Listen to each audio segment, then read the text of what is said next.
Bonjour bien-aimés, je voudrais partager avec vous une lecture, dans 2 Timothée chapitre 1, 2 Timothée chapitre 1, et je vais lire à partir du verset 3.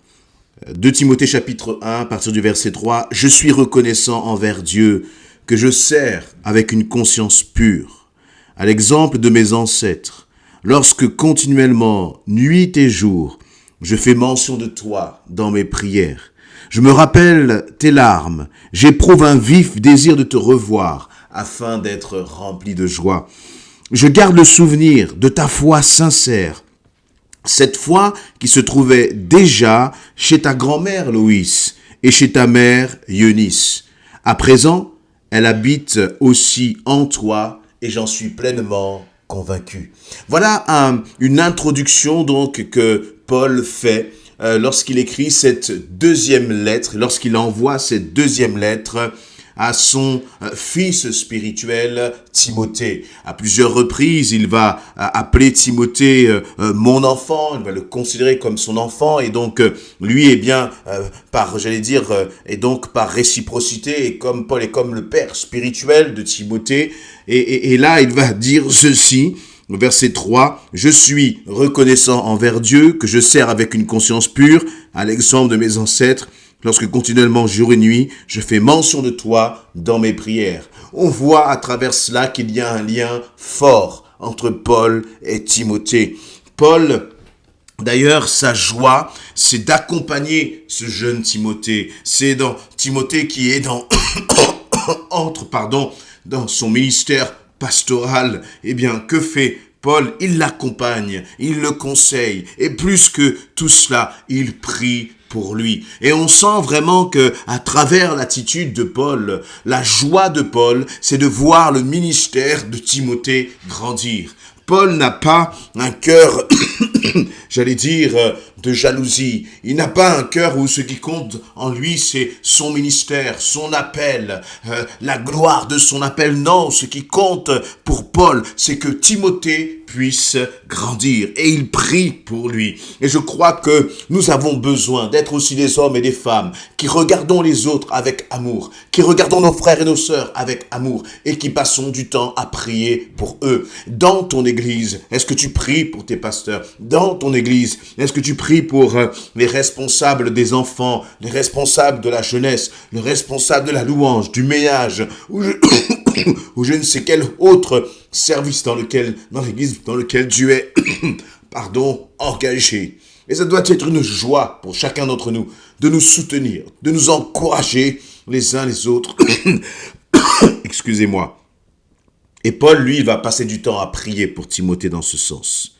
À tel point qu'il dit, je fais mention de toi dans mes prières. Voyez, et j'aime cette idée l'idée de Paul de dire, je fais mention. Il fait mention de Timothée. C'est-à-dire, il prononce le nom de Timothée. Il proclame le nom de Timothée dans ses prières. Et j'aime aussi à cette idée de dire, proclame. Bénis le prénom de ton frère, de ta sœur. Ne dis pas simplement, Seigneur, bénis le pasteur, mais proclame son nom. Il y a une dimension, je crois, là, d'amour dans cela. Et c'est cet amour que manifeste Paul. Et il va, il va dire cela à tel point qu'il dit, je me rappelle tes larmes, j'éprouve un vif désir de te revoir afin d'être rempli de joie. Lorsque, Paul et Timothée étaient ensemble, ils servaient ensemble, ils œuvraient ensemble, ils glorifiaient Dieu ensemble, venait aussi le moment de la séparation. C'était un moment de larmes pour Timothée. Et donc, Paul éprouvait un vif désir juste à l'idée de revoir son ami Timothée. Ensuite, ce qui m'interpelle, c'est ce verset 5. « Je garde le souvenir de ta foi sincère. Cette foi qui se trouvait déjà chez ta grand-mère Loïs et ta mère Eunice.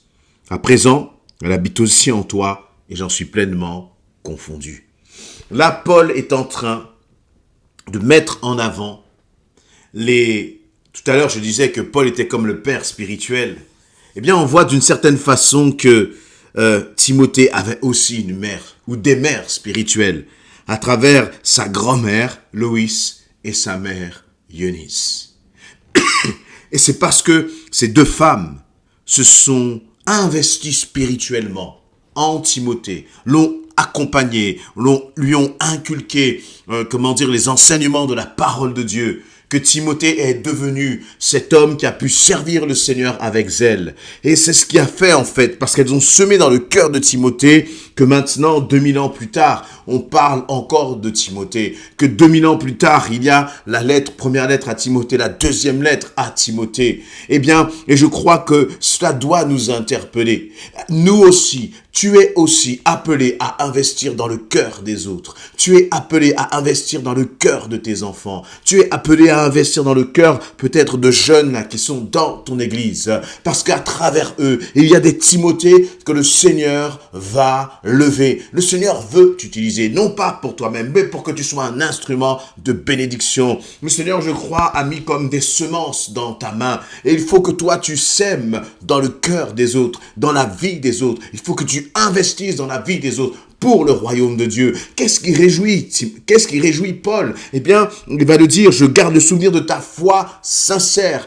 Paul n'aime pas Timothée simplement par sentiment, mais parce qu'il voit en Timothée réellement un homme engagé, consacré pour le Seigneur. Cela va au-delà de la dimension, des simples sentiments, des simples émotions, du simple fait qu'on s'entend parce qu'on a le même caractère. C'est pas du tout cela. Ce qui unit Paul à Timothée, c'est leur désir de servir Dieu. Et je me dis que dans cette situation, Paul, qui est plus vieux, il se dit, mais voilà, la suite est déjà assurée. Et très souvent, dans notre monde actuel, dans notre société actuelle, dans nos églises, on a tellement peur de la question de la suite. Qui va reprendre la suite? Seigneur, prépare la suite, parce qu'on veut que tout soit rattaché à nous-mêmes. Tu voyais, il y a peut-être des responsables de louange, des pasteurs qui se disent, après moi, rien ne peut tenir sans moi. Non. Paul savait qu'il avait investi en Timothée et que si Paul n'était plus là, Timothée pouvait continuer justement son ministère et surtout continuer l'œuvre de Dieu. En qui tu investis? En qui justement tu places du temps? Avec de qui tu prends soin pour l'accompagner? Non pas pour recevoir, mais pour que l'autre puisse recevoir et être un instrument entre les mains du Seigneur. Et ces deux femmes formidables que sont Loïs et Eunice, la grand-mère et la mère de Timothée, elles ont investi en Timothée. Et toi aussi, tu peux investir dans les autres. Mais pour investir dans les autres, il faut avoir une attitude, une façon d'agir, de réagir selon le cœur de Dieu. Nous ne pouvons investir dans les autres que si nous-mêmes nous sommes des modèles. Et c'est d'ailleurs pour cela que ensuite, dans un autre passage, Paul, dans la première lettre à Timothée, Paul va dire à Timothée, sois un modèle. Voyez, mais comment Timothée pouvait être un modèle? C'est parce que lui-même, il a reçu des autres.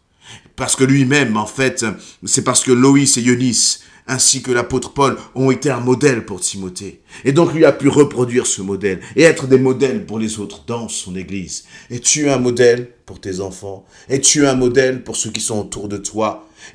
Ou lorsque tes enfants te regardent, ils voient comme, un décalage entre la personne que tu sembles être lorsque tu es à l'église, lorsque tu es dans une réunion avec les frères et sœurs, et la personne que tu es à la maison. Ce qui est sûr, c'est que Loïs et Eunice devaient être des femmes à l'église comme à la maison. Identiques, pas de différence. Des femmes qui aiment le Seigneur, des femmes qui investissent pour le royaume de Dieu. Et là, ce sont bien sûr des exemples de femmes, mais toi qui es père, toi qui es oncle, toi qui es grand-père, investis ton temps aussi dans les plus jeunes, afin que, et lorsque je dis investis ton temps, il ne suffit pas de leur dire fais ci, fais ça, ou voici ce que le Seigneur aime, mais sois toi-même un modèle vivant de Christ pour les autres. Et il va dire ensuite, elles ont été à tel point un modèle qu'à présent, c'est comme si la foi justement de Loïs et de Eunice habite en toi, Timothée. Et je crois que c'est ce qui va se passer. Et je voudrais encourager quelqu'un, un père, une mère, un grand frère, une grande sœur, qui se dit, qui voit, peut-être tu vois ton frère, ta sœur qui s'éloigne du Seigneur. Tu vois ton frère, ta sœur qui n'a jamais donné sa vie au Seigneur. En tant que parent, tu vois tes enfants qui prennent un mauvais chemin, mais garde la foi. Parce que c'est cette foi qui, un jour, eh bien, va ressurgir. C'est cette foi qui, un jour, à travers une circonstance, une épreuve, eh bien, va comme trouver la lumière que le Seigneur va bien vouloir éclairer sur leur vie. Alors continue de semer. Et la même foi que Eunice et la même foi que Paul voyait dans le cœur de Timothée, qui était la foi de Loïs et de Eunice, c'est cette même foi qui aura dans le cœur de tes enfants. Je terminerai ceci par un témoignage personnel. J'ai été visiter ma maman qui est dans un état de santé qui est compliqué. Et puis là, pendant notre visite, eh bien, il y a une autre sœur âgée qui est venue la voir. Et cette sœur âgée, en fait, eh bien, elle faisait partie un peu de ma Eunice. Elle faisait un peu partie de ma Loïs. C'était ces sœurs-là, avec ma mère, qui avaient des réunions de prière à la maison, lorsque j'étais encore tout jeune, et qui priaient, qui intercédaient, et qui priaient encore. Et elles priaient sans cesse. Et lorsque j'ai vu cette sœur venir là, âgée, qui en fait sortait même d'un AVC, son état physique n'était pas au beau fixe, mais sa foi était toujours présente, sa détermination était toujours présente. Et ça m'a fait une joie comme de les voir prier. C'était comme si je voyais là deux vétérans de l'armée du royaume de Dieu qui étaient là et qui étaient dans la prière encore. Et ça m'a encouragé de me dire que jusqu'au bout je louerai mon Dieu, jusqu'au bout je prierai et je ne baisserai pas les bras. Pourquoi? Parce que j'avais des modèles en face de moi qui ne baissent pas les bras, qui peuvent souffrir peut-être physiquement, mais spirituellement, elles étaient aguerries. Toi aussi, sois un homme, une femme aguerris. Ne cherchons pas d'excuses, mais demeurons fermes parce que les autres ont besoin de ta foi. Timothée avait besoin d'avoir des femmes de foi autour de lui. Tes enfants ont besoin d'avoir un père, une mère, une femme de foi. Et peut-être que le papa n'est pas au Seigneur. Peut-être que la maman n'est pas au Seigneur. Mais toi, la foi qui est en toi, sanctifie tes enfants, sanctifie ta famille, sanctifie tes frères et sœurs. Alors tiens bon et persévère. Voyez, et dans à travers cela, comme je vous voyais là toutes les deux prier, voyez, presque fragiles physiquement, mais avec une intensité dans la prière, qui montrait que la vie de l'esprit est bien plus grande que notre chair, quel que soit ton âge.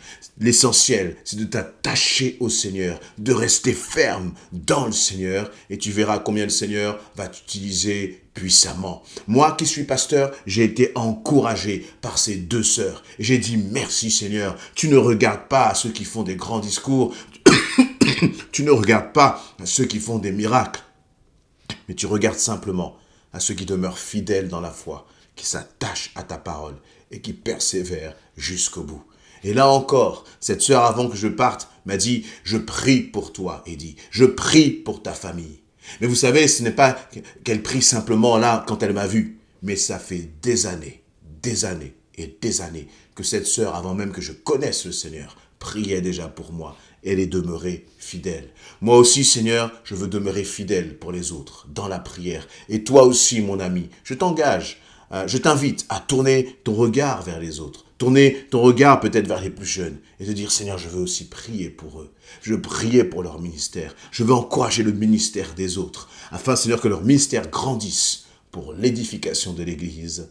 Amen. Et pour le royaume de Dieu.